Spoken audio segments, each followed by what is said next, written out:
Good evening and welcome. I'm J.D. Hughes from Cumulus Broadcasting. And tonight, we're going to introduce you to Amber Ballard, who's running for Norwood School Board 2017. The election is just weeks away, and I'd like you to get to know Amber a little bit better. Thanks for joining us tonight, Amber. Thank you for interviewing me. Tell us a little bit about your ties to the Norwood community and why it means so much to you. Well, I grew up here in Norwood, born and raised. My grandparents moved here from southern Kentucky, like many of our ancestors here. And my mother went to Norwood View. I went to Norwood View. We both graduated from Norwood High School. We both were silhouettes back in the day. And my grandfather worked for Norwood City Schools as the head janitor here at the high school. He worked here for about almost 30 years and retired from this school district. So you and your mother are alumni of the city school system here in Norwood. Do you have any children enrolled here in the system? No, I don't. I believe I'm the only candidate running that is not a parent. But I do feel that it is very important for the board to represent all aspects of our community, not just the parents, but property owners and all constituents here. So what inspired you to get involved with politics? Sometimes you just get fed up with the system, and that's kind of what happened. We've had so many things go awry lately with our school board, as many community members are aware, and I think that the time just fit for me to get involved in my community in a way that I can truly be effective and give back to the schools that gave so much to me. Have you always wanted to be involved with the school system? Not necessarily the school system, but I've always thought about being politically minded and community minded. I just felt that it was the right time and it was the right opportunity. Everything just seemed to click for me, and I said, you know what, this is my door knocking. I need to answer it. So you've got an experience coming from the school system itself. Mm-hmm. What personal experiences or skills relating, of course, to the public school system that you have and you use that qualifies you to serve on the board? Well, I work as an entertainer, so I work with children every day, but I also serve the community as a sign language interpreter. I have a background in special needs children. I did training through Children's Hospital at the Kelly O'Leary Center, training as an ABA tutor with autistic children 3 and under, with a focus in nonverbal education because of my training. I worked as an in-home tutor with the ECOT learning program, so I have kind of a hands-on education aspect of being a teacher, being a tutor, and also being a classroom aide and interpreter in various classroom settings. I've also been able to be in firsthand meetings, creating IEPs for students, working one-on-one with the teacher teams for students coming in and doing intake, and doing psychological evaluations for children. So it gives me a very unique perspective on the behind-the-scenes work that goes into creating an effective classroom environment for special needs students as well as mainstream students. Mm-hmm. You mentioned special needs and creating IEPs and being a part of what you call an intake evaluation team. Mm-hmm. What way do you feel your experiences make you more effective than some of the other candidates? I really feel that working in an IEP meeting as a part of that team is a unique experience. Learning the ins and outs, seeing the struggles that parents are facing, some of them even to the point where they've had to get legal involvement. It's a fight, and it's a painful one. There's lots of tears and sometimes moments of great joy when you finally get the services that you've been after for your child. And I don't want any parent to ever have that level of struggle again. And I think being on the inside track of that type of meeting will give me a unique input with my experience in special needs to be able to serve the board to say, hey, wait a minute, we're not thinking of all aspects of our student body. We're only thinking of what you would consider a normal student. We want all of our kids to be welcome and included in our schools. I don't want anyone to move to Norwood, end up having a child who needs some type of service plan, and they up and decide to move to a different district because they don't feel our schools are accommodating. I would never want them to say that. And Norwood City Schools has some amazing aides in classrooms. I never want any of them to come up to the board and say, we're not receiving the tools that we need, we're not getting the resource support we need. I want our aides to say, we've got the best setup in the city. We have the best support system in the city. We have the best teachers in the city. That's what I want. So in addition to your focus on special needs as a platform priority for you, where does the community involvement for our students fall on your list of how to make them better? Well, I feel that having a student body that's embedded in caring for the community that they're raised in is crucial. I came up through the Norwood High School system, and I was a member of Key Club, and we helped with Toys for Tots programs. I worked with Children's Hospital. I still work with Children's Hospital every month doing volunteer work. So it's a very important part of my life that started all because of the clubs I was involved in high school.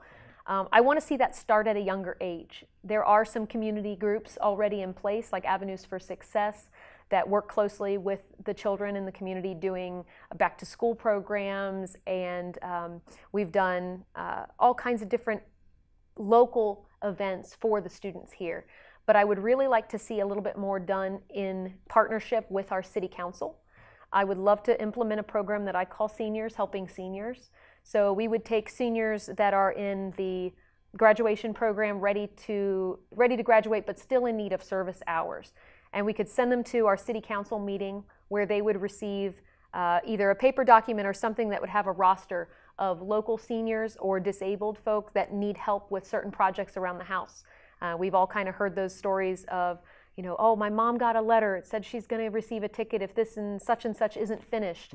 I would love to see our kids give back to this community, not just go volunteer wherever hours are available, but we need to create those opportunities to help our own members. So that way our seniors can stay in their homes longer by having someone come out and help them with cleaning the gutter, you know, paint the porch, whatever that service tool might be. Then those students can bring those hours to either a school board meeting or a city council meeting to show the work that they've completed, and we can give them hours in turn towards a graduation credit. Tell me what you feel about the STEM programs and vocational education. I think vocational education is absolutely crucial. So many fields right now are desperately seeking jobs to be filled. Plumbers, electricians, anybody that can work with their hands. Skilled labor is highly paid and highly sought after. And I know that we have a STEM program here at Norwood that is wonderful. We have, I believe, 12 different students going up for valedictorian this coming year. And that is absolutely amazing to have that many students.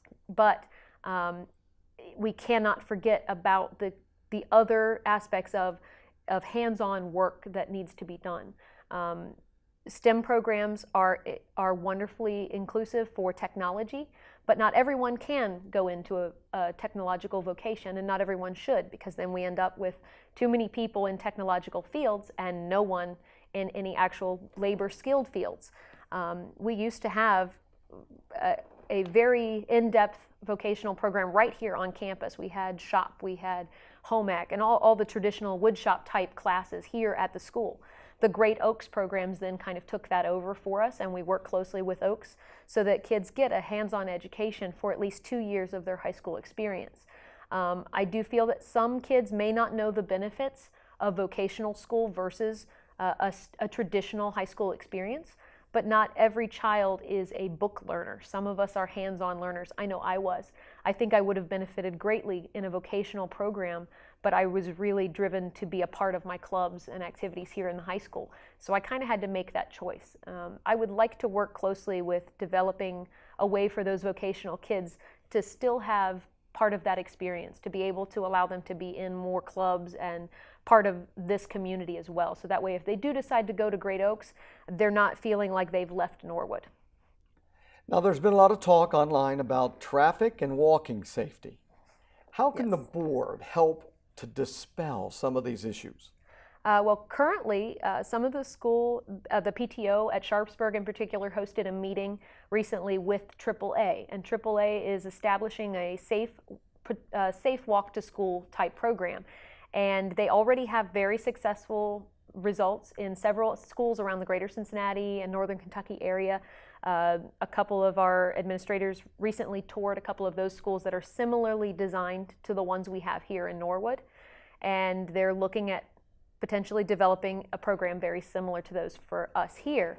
The way they would do that is they would utilize higher levels, either 5th, 6th grade students to help become not necessarily crossing guards themselves, maybe parent volunteers would help with that, or maybe high school students who have a free first bell. However that might work, it's going to take some planning and some negotiation to figure out what's going to best fit Norwood for our community.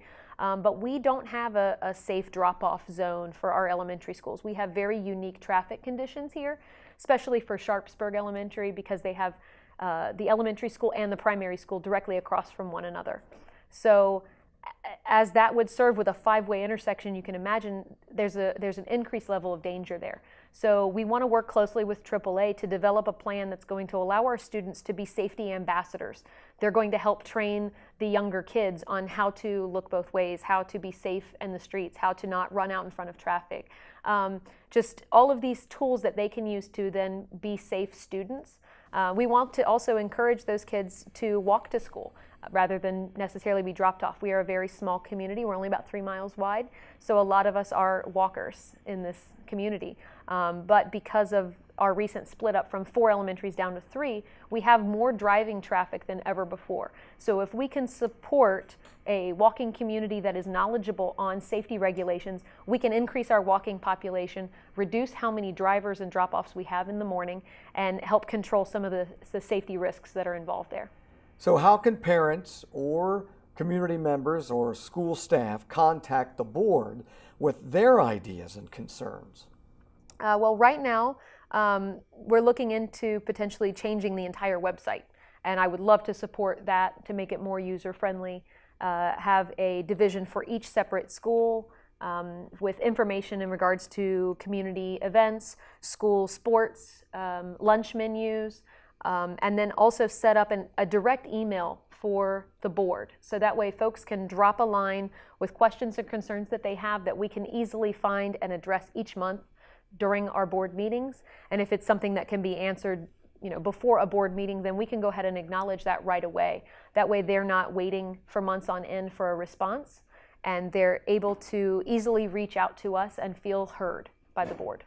In closing, Amber, what would you like to be remembered for? Your community impact, or what would you like your legacy to Norwood City Schools to be? Since I came up through Norwood, I know that how much being a part of this community truly means to people. And I feel like the best thing that I can do here is help establish a board that works closely with its schools and community, that's not such a separate entity that's unattainable by regular, everyday people. I want it to be truly a part of the process, not a part of the problem. I want to be remembered for bridging that gap in communication, making us accessible, making us supportive, and making us effective as a board. Amber, what is your email that people can get a hold of you? Folks, you can reach out to me directly at ballard4norwood@gmail.com. That's the number 4. You can also reach me on my Facebook page at Ballard for Norwood. And remember that early voting is open at the Board of Elections at 4700 Smith Road, now through Election Day, November 7th. I look forward to seeing you at the polls.